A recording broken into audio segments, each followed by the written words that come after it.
Bueno, el tema que nos compete disertar es el apoyo y salvaguarda, ¿no? Pero antes de empezar con este derecho familiar, este instituto familiar, a manera de antecedentes, a manera de exposición de motivos, me permite decir por qué el legislador dicta el decreto legislativo 384 en agosto del 2018. ¿A qué se debe? Porque antes existía, para los problemas en ese tiempo se llamaban incapaces, capaces relativos, incapaces absolutos, ¿no? Entonces, para representarlos se nombraba un curador y si así se interponía una acción judicial ante el juez civil, que si bien es cierto, era pues, se tramitaba en la vía más célere que era la vía sumarísima, pero el proceso demoraba 1 o 2 años. A veces más todavía, porque no olviden que siempre el problema recurrente de los juzgados es la recarga procesal, están sobrecargados de procesos. Entonces, hay situaciones, pues, de que esas personas que ahora se llaman discapacitados, necesitan actos urgentes de su vida. Esperar 1 o 2 años era, pues, demasiado, ¿no? Tiempo. Entonces, ante esa situación, el legislador dio este decreto legislativo 1384. Entonces cambió el esquema, dijo, ya no ustedes, ya no se va a llamar, ya no se va a llevar a cabo lo que se llama la interdicción civil ante el juzgado, exclusivamente se realizaba ante el juzgado vía proceso sumarísimo.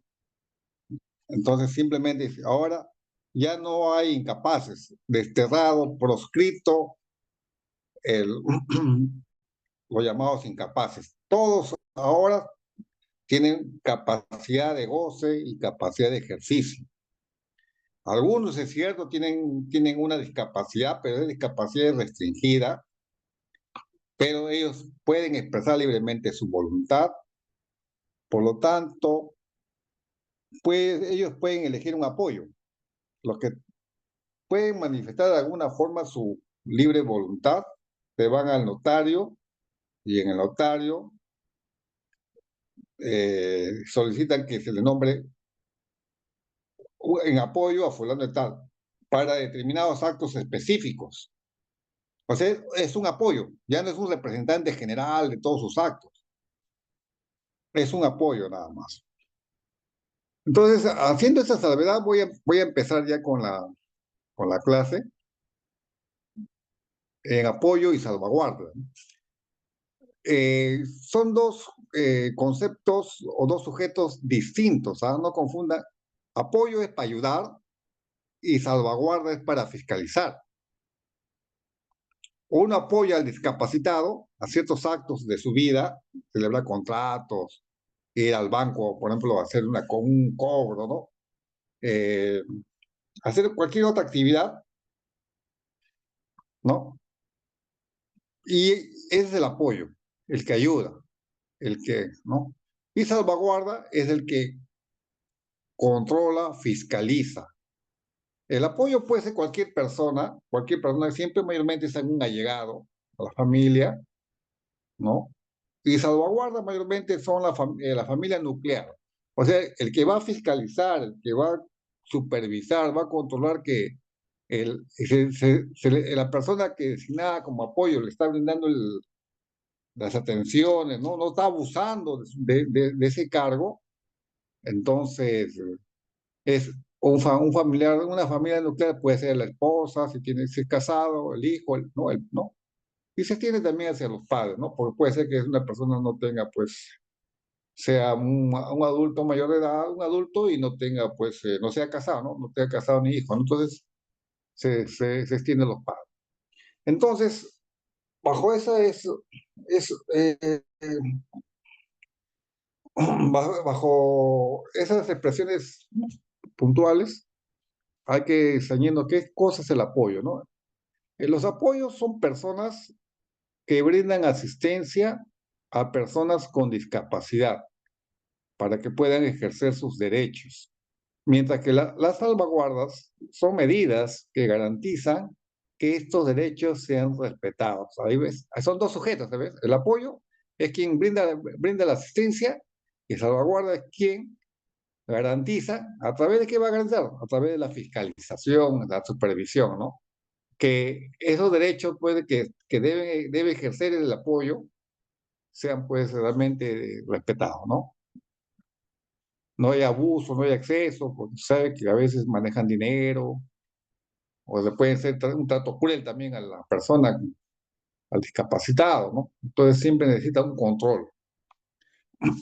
Estos mecanismos son parte de la reforma legal que ha eliminado la interdicción civil y promueve la autonomía de las personas con discapacidad. Ya no se habla de incapaces, ahora todas las personas tienen capacidad de goce y de ejercicio, llamada capacidad jurídica. Antes las personas mayores de edad que no podían manifestar de manera indubitable su voluntad, nuestro ordenamiento civil tenía un instituto llamado la curatela, referido precisamente al nombramiento de un curador para que ejerza una representación general, general a través de un proceso judicial de interdicción civil. Cuando una persona era un adulto y tenía una discapacidad, se nombraba antes un curador. ¿Y cómo se hacía valer eso? ¿Cómo se materializaba? A través de un proceso judicial de interdicción. Como ya le dije, que eso demoraba mucho tiempo, ¿no? Porque se creía que esas personas, llamados incapaces, solamente tenían capacidad de goce y no de ejercicio. Pero ya con el decreto legislativo 1384, ya no se habla de incapaces, sino de discapacitados. Y establece que las personas con discapacidad podrán ejercer plenamente sus derechos de manera autónoma, en igualdad de condiciones. Aquí con el tema de plenamente sus derechos también no está muy, hay un defecto de técnica legislativa, porque si estamos hablando por un lado de discapacidad, se refiere que ejerce sus derechos, pero no de manera plena, ¿no? Porque su capacidad es restringida. Y vamos a ver por qué motivo, ¿no? Con qué contexto vamos a ver el tema de su capacidad restringida. Entonces no es tan acertado decir que los discapacitados ejercen plenamente sus derechos, ¿no? De manera autónoma. Más bien lo que he querido decir es que ellos sí pueden ejercer sus derechos. Ya no deben ser representados por otros, sino solamente apoyados, asistenciados por otros, que es diferente, ¿no? Es para equiparar, puede que los discapacitados están en igualdad de condiciones. El texto de esta norma ha sido publicado en diciembre del 2018 en las normas legales del Diario Oficial del Peruano. Ahí salió la vacatio ley, si no me equivoco, porque se dio en agosto este texto, pero la vacatio ley significa que va a partir de su publicación en diciembre. O sea que, por la regla general, las leyes, conforme a la Constitución, se rigen a partir del día siguiente de su publicación, ¿cierto? Pero mayormente, cuando se da la vacatio legis, significa de que va por un periodo determinado, de más de un día, no es al día siguiente, sino 4 meses, 5 meses, como es en este caso, porque se dio en agosto, y recién en diciembre entró en vigencia. Ese plazo de suspensión, ¿no? Se llama vacatio legis. Porque la regla general es que la ley está en vigor, en vigencia, a partir del día siguiente de su publicación. Y cuando no es así, se da un plazo más para que entre en vigencia, un plazo más largo de lo que establece la Constitución, que es del día siguiente, entonces se da la vacatio legis. Esta iniciativa fue elaborada por el Ministerio de Justicia y Derechos Humanos, donde reconoce y regula la capacidad jurídica de las personas con discapacidad y promueve su inclusión modificando el Código Civil. ¿Qué ha modificado? El artículo 42, 43, 44 del Código Civil, reemplazando pues la clasificación de incapacidad absoluta y relativa por la capacidad plena y restringida, ¿no? Es así que las personas con discapacidad no necesitarán a alguien que los represente para poder comprar, vender, casarse, ejercer la patria potestad, realizar contratos, ¿no? Entre otros, ¿no? Sino que lo podrán hacer ellas mismas. En caso que así lo requieran, podrán contar con la ayuda de una persona de apoyo. Esto será posible porque el decreto legislativo elimina la figura del curador, que era una persona nombrada por un juez para que tome las decisiones en lugar de la persona con discapacidad. Por eso que decía que las personas incapaces tenían capacidad de goce, pero no de ejercicio. Ahora no, tienen capacidad de ejercicio. Algunos plenos, como dice la ley, la norma hay que sujetarnos a la norma por más que tenga defectos legislativos, pero tienen capacidad de goce plena y restringida. En lugar del curador, se han creado las figuras de apoyos y salvaguardias.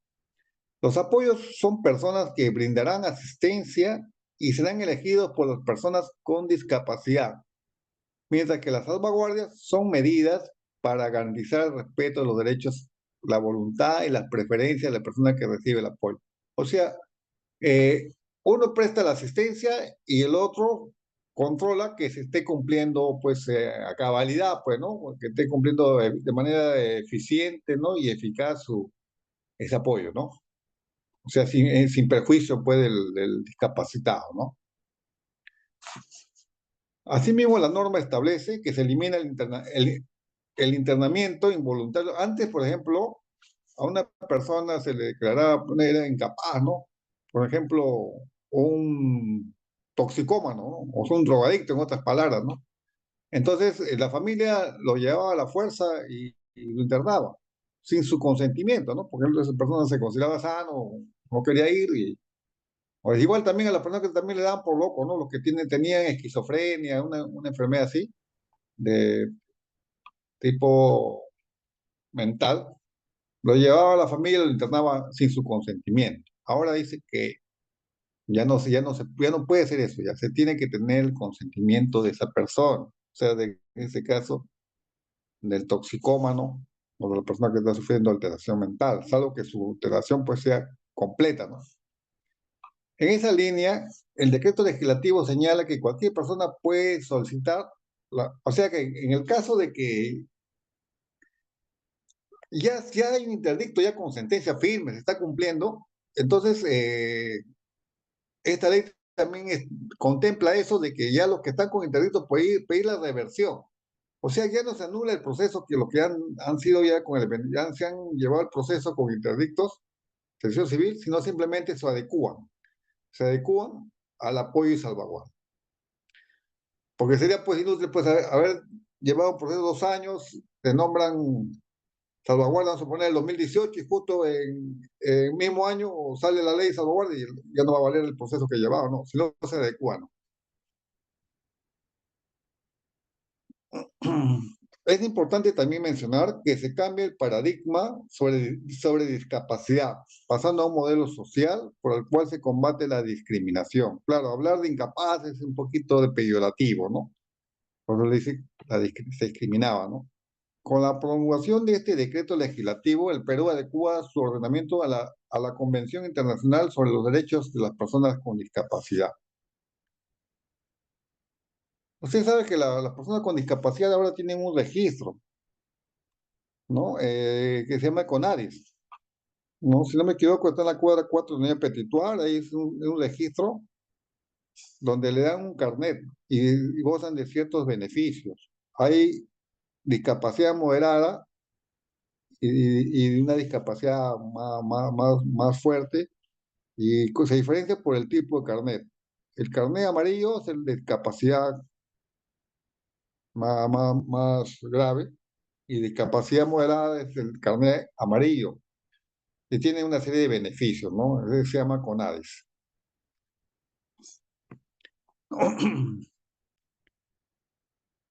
El artículo 42 modifica el Código Civil, dejando previsto que toda persona mayor de 18 años tiene plena capacidad de ejercicio.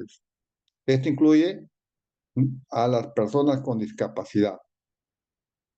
O sea, lo que quiere es equiparar, pues, a los discapaces con, ¿no? Con las personas que no tienen ningún problema, ¿no? Tipo mental o tipo físico, ¿no? ¿Para qué? Para que lo equiparen en igualdad de condiciones. En todos los aspectos de su vida, independientemente de si usan o requieren de ajustes razonables o apoyos para la manifestación de voluntad. O sea que un discapacitado ahora está en igualdad de condiciones que una persona pues capaz, ¿no? Pero en realidad existen excepciones que contemplan que las propias personas con discapacidad, su capacidad sea restringida y requiere de apoyo para ejercer su manifestación de libre voluntad. Ejemplo, tenemos un invidente, ¿no? Un ciego, ¿no? Eh, un sordomudo, una persona que tenga pues, un paralítico, ¿no? Que se desplace en silla de ruedas, ¿no? Una persona que sufre de esquizofrenia. O sea, tipo es un tipo de, la esquizofrenia es un tipo se llama de enfermedad mental, ¿no? Porque hay un montón de enfermedades mentales, pero la esquizofrenia es un tipo que da, pues, ¿no? No es psicopatía, es otra forma de enfermedad. Eh, hay una serie de trastornos mentales, incluso la bulimia también es un trastorno, ¿no? Mental, ¿no? La bulimia, la anorexia. Tenemos también, aparte de la esquizofrenia, tenemos el borderline, que llaman eso, ¿no? Y también los bipolares, ¿no? También están en ese rango, ¿no? También tenemos a los pródigos, los, a los que incurren en mala gestión, los ebrios habituales. También los que sufren de Alzheimer también. Por ejemplo, ¿a quiénes llaman pródigos? Los pródigos son las personas que son muy buena gente con los demás. Viene alguien y le dice, necesito un dinero, bueno, le presta, ¿no? Regala. Y llega un momento, pues, de que ya pone en peligro, pues, el patrimonio de la familia, ¿no? Vamos a suponer que es un esposo. Alguien le pide su frigider, sí, le regala, o sea, y al final, pues, lo está dejando, pues, en la insolvencia la familia. Entonces, por eso se nombraba, pues, se nombraba antes una intervención civil. ¿Por qué? Es un bueno, pues, ¿no? Bueno para todo, no sabe decir no, ¿no? No es asertivo. Entonces, como es muy bondadoso, pero sí ponía en peligro, pues, el patrimonio familiar. Entonces, ante esa situación de que dejarlo, pues, en la miseria, es que se nombraba antes un curador a través de un proceso judicial. O sea, era judicializado. Ese es un pródigo. Y los que incurren en mala gestión, pues, son gente que supuestamente son emprendedores o se meten en negocios sin tener un conocimiento previo y siempre paran en fracaso,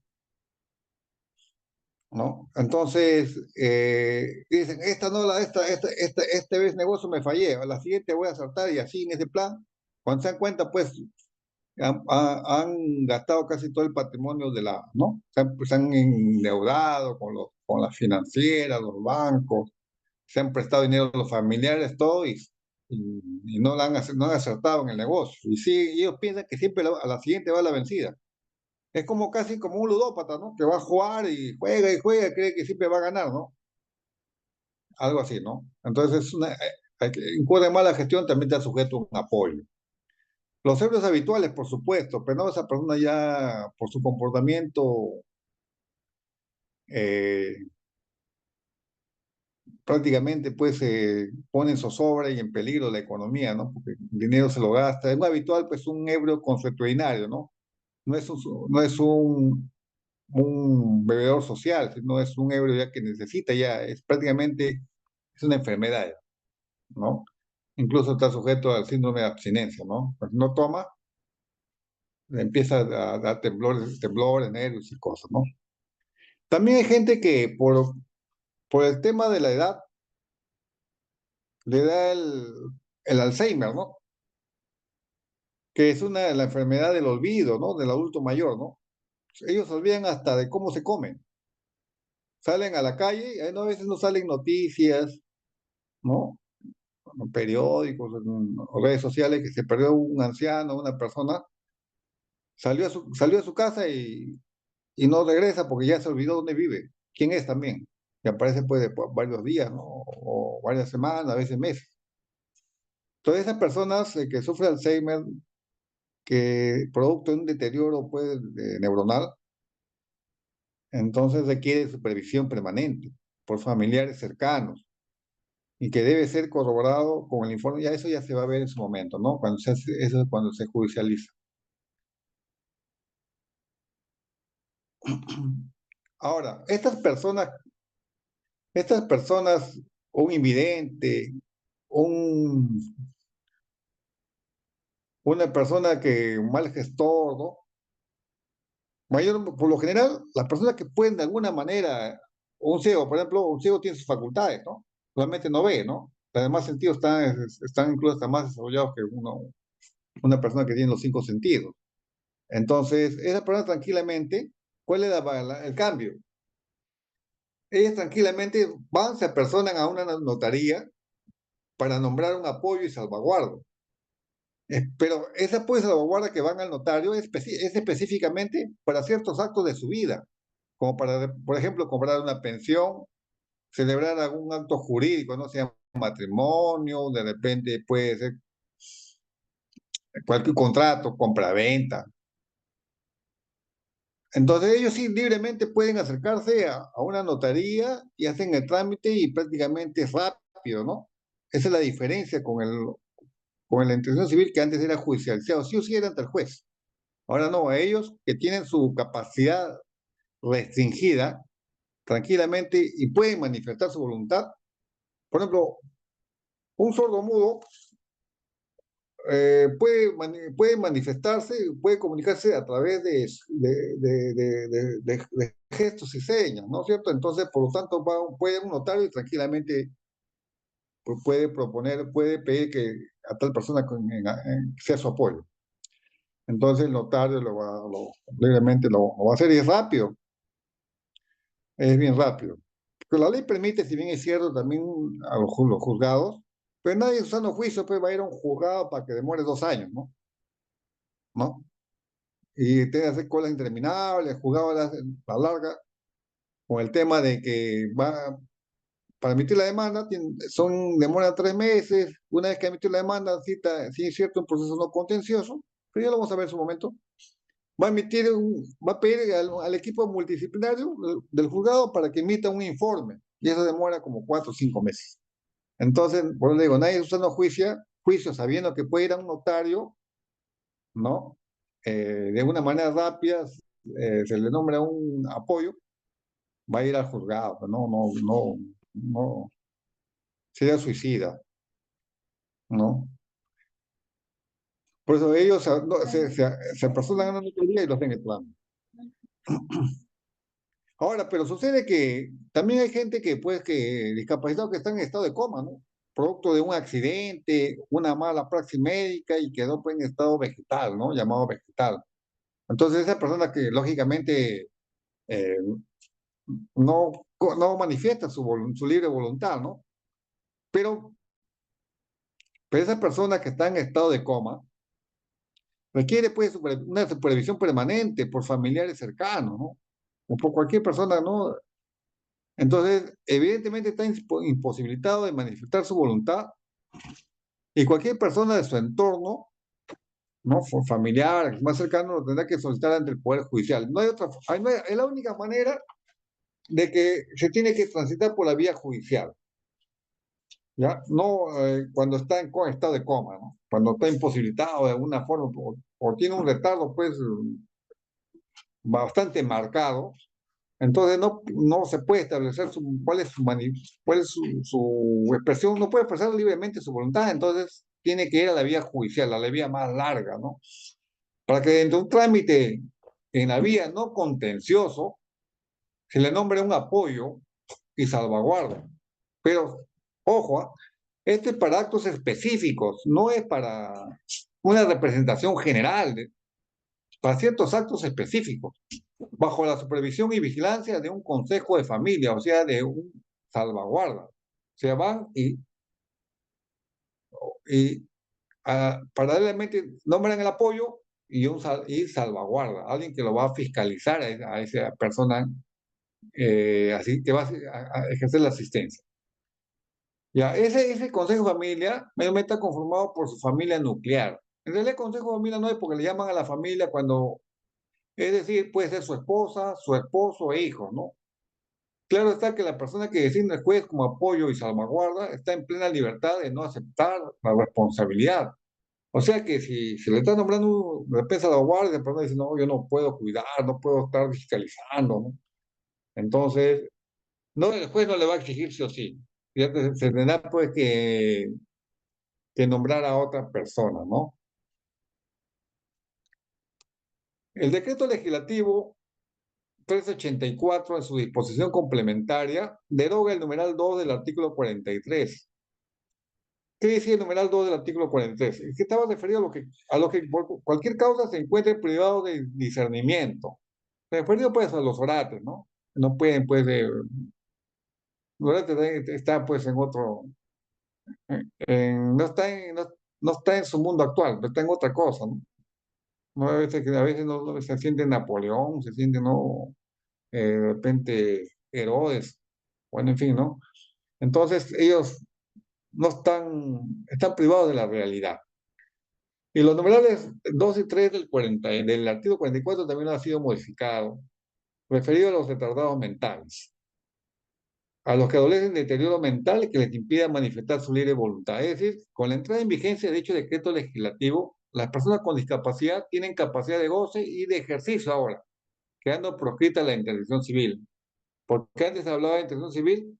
Porque las personas solamente tenían capacidad de goce y no de ejercicio. Había ejercicio absoluto y ejercicio que está pues, comprendido en el artículo 43 y capacidad de ejecución más de ejercicio relativo, ¿no?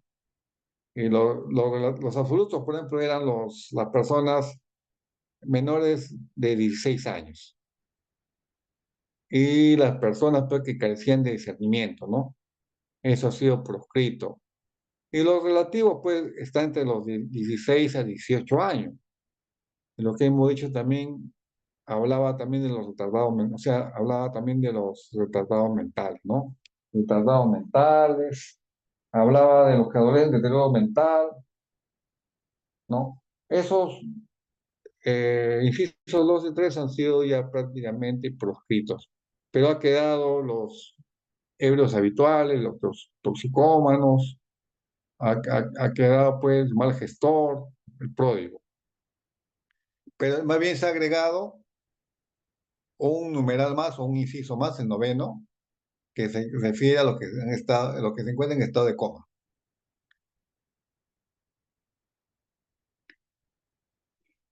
Entonces, como ya se ha proscrito la interdicción civil de las personas con discapacidad, ahora le corresponde su lugar, se designe un sistema de apoyos y salvaguardias en forma directa, como ya se dijo, por las personas con discapacidad. ¿Ya? O sea, como ya dije, la persona que tiene cierta capacidad, cierta discapacidad, pero puede manifestar libremente o expresar libremente su voluntad, se va al notario, no tiene ningún problema. Y en tiempo express sale ¿no?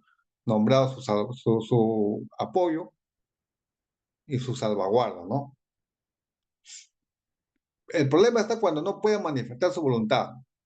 La designación de apoyo y salvaguarda se va a realizar mediante un proceso no contencioso ante el juez de familia. Antes la interacción civil se hacía ante el juez civil. Ahora el apoyo y salvaguarda se va a realizar ante el juzgado de familia, conforme ya lo establece el numeral 13 del artículo 749 del Código Procesal Civil, que ha sido agregado para ese efecto. Por lo general, interpone la demanda un familiar cercano, un allegado, ¿no?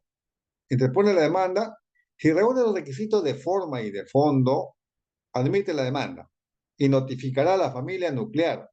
Ya hecho, ya la familia nuclear está compuesto por el esposo o la esposa, por los hijos, ¿no? O sea, es lo más, es el núcleo, lo más estrecho. No, no está referido a la familia extensa, ¿no? Extensiva, extensa, la extensiva que está conformada por los abuelos, los tíos, ¿no? ¿No? ¿No? Cuñados, parientes, los más parientes, ¿no? Y entonces, una vez que el juez admite la demanda porque ha revisado los requisitos de forma y de fondo, admite la demanda y notifica a la familia nuclear para determinar si hay oposición o no, para eso lo notifica. Porque de repente que se está postulando para apoyo, es una persona pues, que no tiene pues una conducta honesta, ¿no? Y lo que quiere es aprovecharse, puede hacer caso. O puede ser también una persona que tiene un abusivo, ¿no? Un abusivo que va a maltratar al discapacitado, ¿no? Porque no olvidemos que un discapacitado puede ser una persona que tiene pues una enfermedad muy, muy marcada, ¿no? Entonces está vulnerable. Entonces el juez notifica a la familia para que puedan opinar, ¿no? Si se oponen o no y señalará fecha para la realización de una audiencia de actuación y declaración judicial. Ejemplo, el caso que el discapacitado padezca de Alzheimer, como ya dije anteriormente, por lo que requiere supervisión permanente por familiares cercanos, que debe ser corroborado. Ahí está el problema. Ese pedido, una vez que el juez admite, va a actuar, va a pedir un informe de los médicos del sistema El Poder Judicial tiene un registro de peritos, ¿no? Y entonces va a pedir un informe médico al equipo multidisciplinario del juzgado para ver si, corroborar si efectivamente esa persona pues está sufriendo el Alzheimer como se le está indicando, ¿no? O sea que el juez no solamente va a aceptar lo que le dice la demanda, va a corroborar que efectivamente ese discapacitado sufre de Alzheimer, ¿no? Una vez que ya se ha corroborado, se ha llevado a cabo la audiencia, declara fundada la demanda sobre designación de apoyo. En consecuencia, nombra al demandante, que por lo general es una persona cercana, con su apoyo al discapacitado. Precisando, mira, ojo, precisando el tiempo de duración de la designación de apoyo. O sea que esa puede ser indefinido y puede ser indefinido cuando también no, o darle un tiempo determinado, ¿no? Bueno, porque cuando tiene una pensión que dura un cierto tiempo para cobrar, entonces si el juez considera que es un tiempo corto, le dará pues el tiempo que corresponda, ¿no? Pero puede ser también indefinido y autoriza a encargarse del cuidado y protección de este discapacitado, debiendo satisfacer sus necesidades elementales y proporcionarle lo indispensable para que le signifique una mejor calidad de vida bajo responsabilidad. No es así nomás tampoco. Claro, porque se aprovecha del cargo, tiene que responder, se aprovecha para, ¿no? De su patrimonio, ¿no? Se queda con dinero. Y a su vez también nombra un salvaguarda a los miembros de la familia nuclear. A uno pues lo nombra a la esposa, si es casado, ¿no? O al esposo si es fémina, o de repente al hijo, ¿no? Alguien de la familia. ¿Para qué? Para que verifiquen que se está cumpliendo con satisfacción las necesidades alimentarias y básicas de la vida diaria de dicho discapacitado. En la práctica, mayormente el apoyo es un hijo, una esposa, ¿no? Un pariente más cercano, ¿no? Entonces, el salvaguarda un poquito que se relaja, ¿no? Salvo que haya conflicto, pues, entre los familiares, ¿no? Para que diga, no, no está cumpliendo a cabalidad, se está aprovechando, ¿no? Cobra su pensión y le da el sencillo y el resto se lo gasta a él, ¿no? O sea, pero mayormente no hay esa situación porque el salvaguarda, pues, tiene conexión muy directa y muy cercana con con el nombrado, designado de apoyo. Y una vez que ya sale la sentencia declarando fundada, se nombra un apoyo, se nombra un salvaguarda, y en caso que no haya sido apelada, se elevará en consulta la presente decisión. Quiere decir, ¿para qué se eleva en consulta? O sea, nadie ha apelado, pero por la trascendencia de este instituto familiar, se va a llevar en consulta para que la sala superior, ¿no?, de familia apruebe o desapruebe. Una vez que ya ha quedado ejecutoriado o aprobada, ejecutorio significa si hay apelación y ya pues la sala de familia, que digo, ha confirmado, ¿no?, la sentencia, ¿no?, ya que es ejecutoriada. O aprobada significa que nadie ha apelado, pero ha subido en consulta y se ha quedado aprobada. Entonces, una vez que ya está en esa situación, ya regresando del superior en grado, entonces el juez de familia, el juez de la causa, cursará los partes judiciales al registro de personas naturales de la oficina registral, sea de Lima o sea de la provincia, o depende, pues, del departamento de provincia de Callao, no puede ser, pues, del departamento de Amazonas, de cualquier otra región, entonces, donde corresponda para su inscripción. Este tipo de procesos es cuando el juez puede determinar de modo excepcional los apoyos necesarios para las personas con discapacidad que no pueden manifestar su voluntad. Solamente para la persona, claro que también lo pueden hacer, como ya le dije anteriormente, para las personas que quieren ir transitar por la vía judicial, ¿no? ¿No? Que no quieren ir ante notario, lo hacen judicialmente, ¿no? Pero bueno, es un vía crucis. No, yo como abogado no aconsejaría, ¿no? Si ya, es como el divorcio, ¿no? Mejor ponerse de acuerdo y irse a un notario, sino a un municipio. Me divorcio rápido, ¿no? Un divorcio llamado divorcio express, ¿no? Que en un juzgado que demora 3, 4 años. Bueno, en fin. O sea, van al juzgado mayormente las personas con discapacidad que no pueden manifestar libremente su voluntad, ¿no?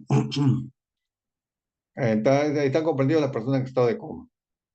Esta medida se justifica cuando la designación de apoyos sea necesaria para el ejercicio y protección de sus derechos, al no poder desenvolverse normalmente, como el caso de una persona que padece de una enfermedad crónica e irreversible que le imposibilita manifestar su voluntad, como el que ha sido el caso del Alzheimer, ¿no? En síntesis, recordemos que en la actualidad la regla general es que toda persona tiene capacidad jurídica para el goce y ejercicio de sus derechos, entendiendo la capacidad de goce como la aptitud, idoneidad, merecimiento para ser titular o destinatario de situaciones jurídicas subjetivas, como los derechos y obligaciones que ostentan las personas por su sola condición humana. Capacidad de goce que surge del nacimiento y finaliza con la muerte, que pone fin a la persona. Entonces, los apoyos son formas de asistencia libremente elegidos por una persona mayor de edad para facilitar el ejercicio de sus derechos, incluyendo el apoyo en la comunicación, en la comprensión de los actos jurídicos y de las consecuencias de estos, y la manifestación e interpretación de la voluntad de quien requiere el apoyo.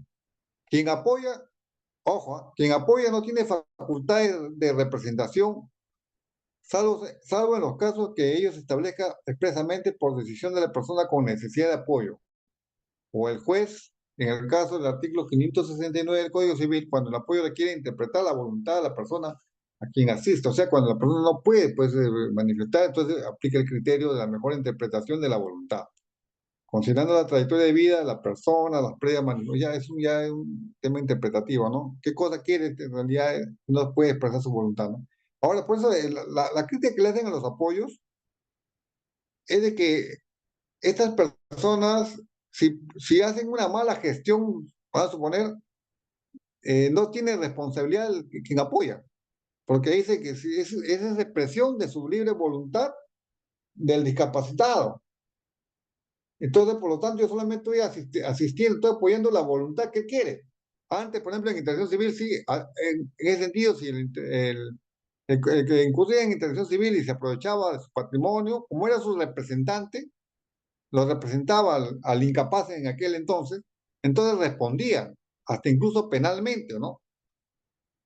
Y también económicamente, ¿no? O sea, en lo civil, con una medida indemnizatoria, ¿no? Pero ahora no. Ahora el apoyo, pues la crítica que le hacen a los apoyos, diga, bueno, señor, una cosa, yo he hecho la voluntad que me ha pedido el discapacitado. Yo no tengo por qué responder con mi patrimonio si se ha metido una deuda y no puede pagar, ¿no? Un ejemplo, ¿no? Entonces es la crítica que hacen que el apoyo, como está apoyando, está asistiendo, no es la manifestación propia de su voluntad del asistente, sino en este caso, el discapacitado, ¿no? Entonces ahí está el tema, ¿no? Que un poquito es ponerlo en debate, ¿no?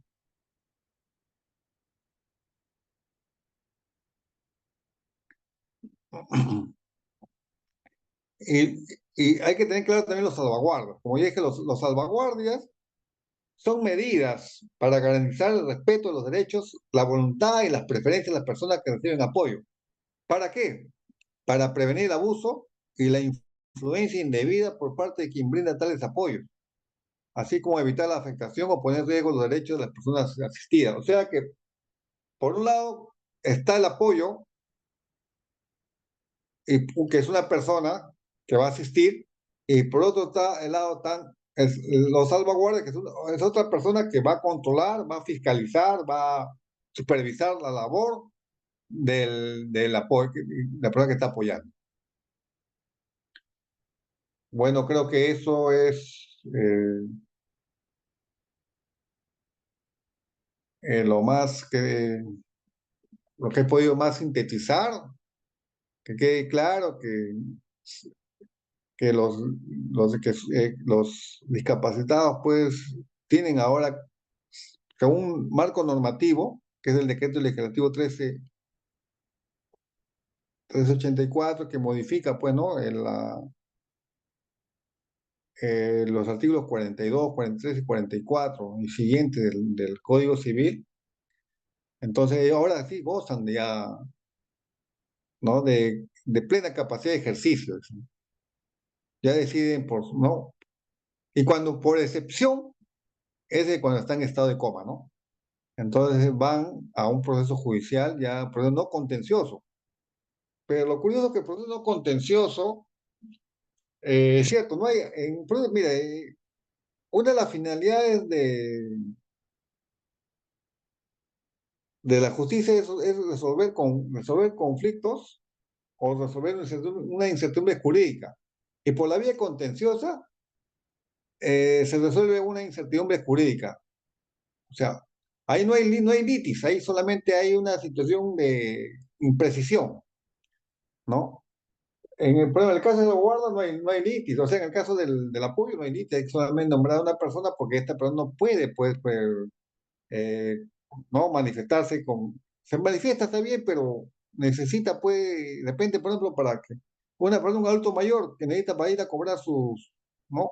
O un sordomudo que no puede expresarse en ese momento debidamente, entonces el que está en el mostrador de la caja del banco no va a entender bien, entonces para eso va el apoyo, que viene a ser una especie de intérprete, una especie que le va a facilitar, ¿no? ¿No? Entonces, como digo, este instituto es importante, más se ha dado para facilitar que esas personas pues, que sufren de alguna discapacidad, con las que se ha mencionado, tengan pues eh, una, una, una actuación en su vida diaria más rápida, ¿no?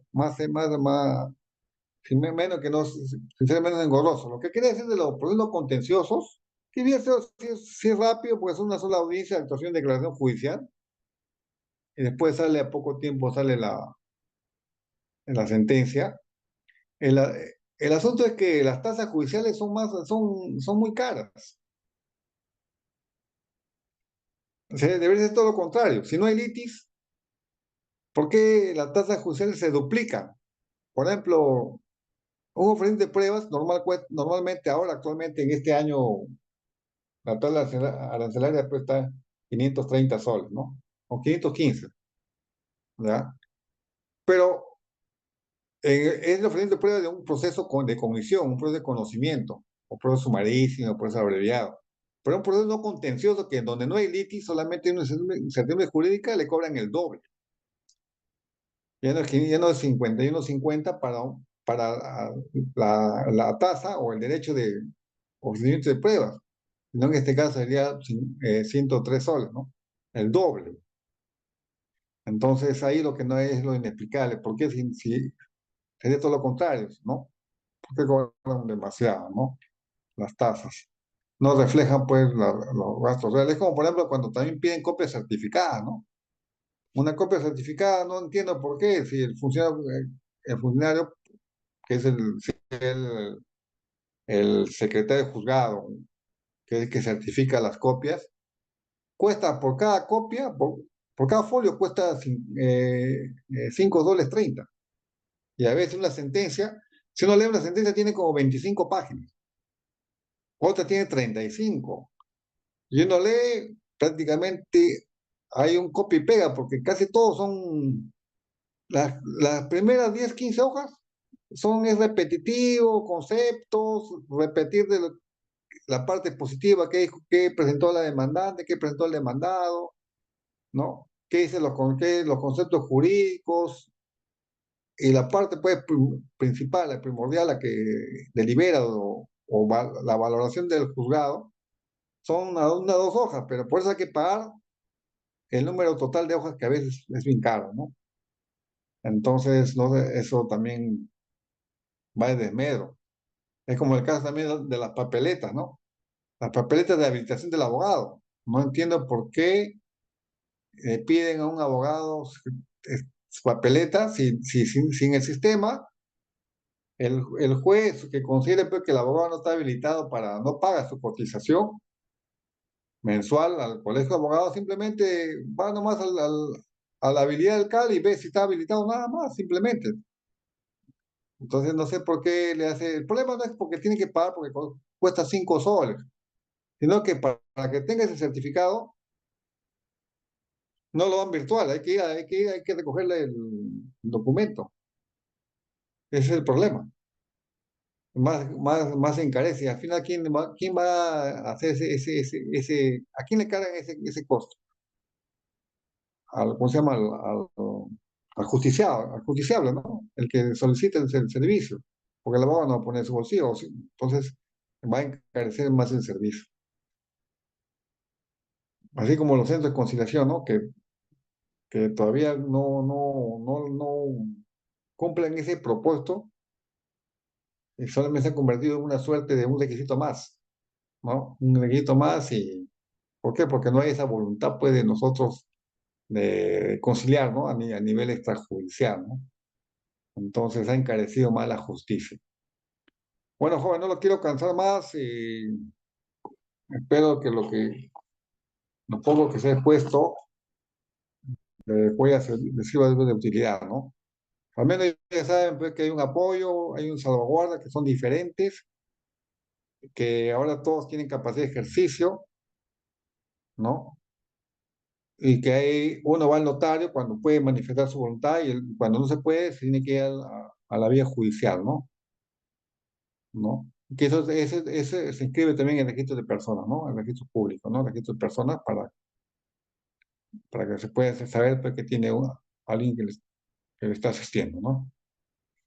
Bueno, ya prácticamente van a ser las 9 y con eso creo que doy por terminado este Instituto de Apoyo y Salvaguarda. Ya he dicho también el marco normativo, que es el decreto legislativo 384, ¿no? Bueno, se ha hablado lo más básico, la experiencia con el tiempo, ya con la jurisprudencia y las cosas que estén pasando, ¿no? Porque usted sabe que el derecho no es nada pacífico, es debatible, no hay verdades, solamente es eso. El derecho, hay posiciones válidas, ¿no? no son verdad, ¿no? Y el derecho pues está en constante cambio, ¿no? Cada poco tiempo hay que estar comprando nuevos códigos, si no estás viendo en internet para actualizar los códigos, porque es por la profusión de normas que están saliendo cada cierto tiempo, ¿no? Por eso que el derecho es dinámico. Les agradezco Bien, que me hayan doctor, escuchado. Mío, doctor gracias. Carlos. Sí, ¿me escucha? Sí, sí, sí, sí, te escucho, sí. Sí, doctor, para poder finalizar, quisiéramos abrir este chat para que puedan responder algunas, puedan realizar algunas preguntas a los estimados estudiantes. Si tienen ¿Ya? algunas preguntas, que levanten las manos, esta es la oportunidad para poder contestar sus consultas.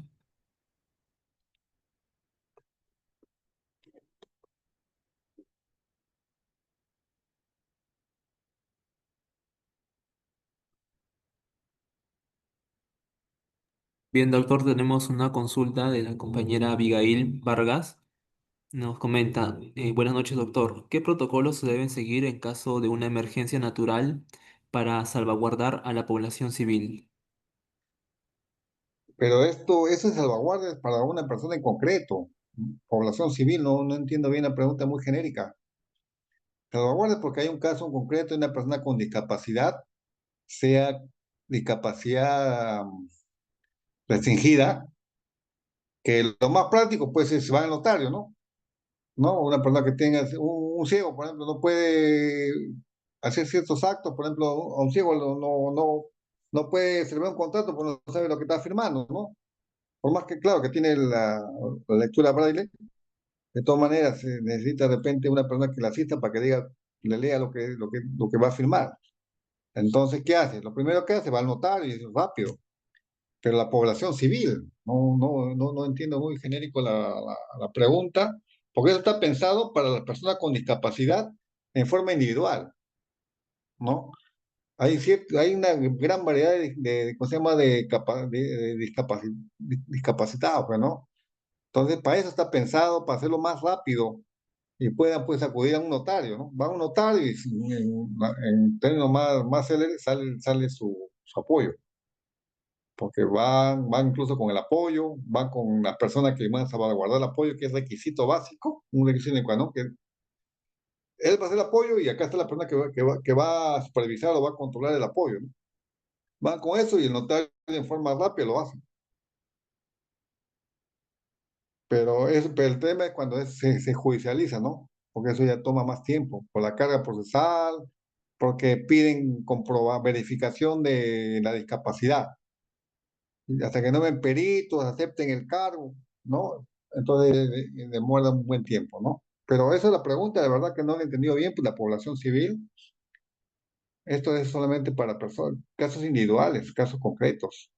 Ayudaría en realidad, pues sí, pues lógicamente, ¿no? Personas que tienen discapacidad se verían pues protegidos con este instituto, ¿no? Apoyo y salvaguarda, ¿no? Que es rápido, ¿no? La verdad que no sé qué dirige su pregunta, si lo podría reformular, ¿no? Población civil sea pues es muy genérico,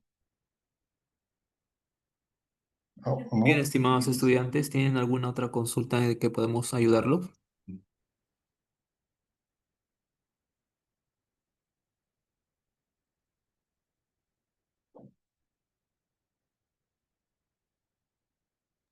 Bien, por ahora no parece que ya no tenemos más preguntas, doctor. Agradecemos a Sí, todos su participación por haber entrado también a clases. Nos vemos el próximo viernes a las 8 p.m.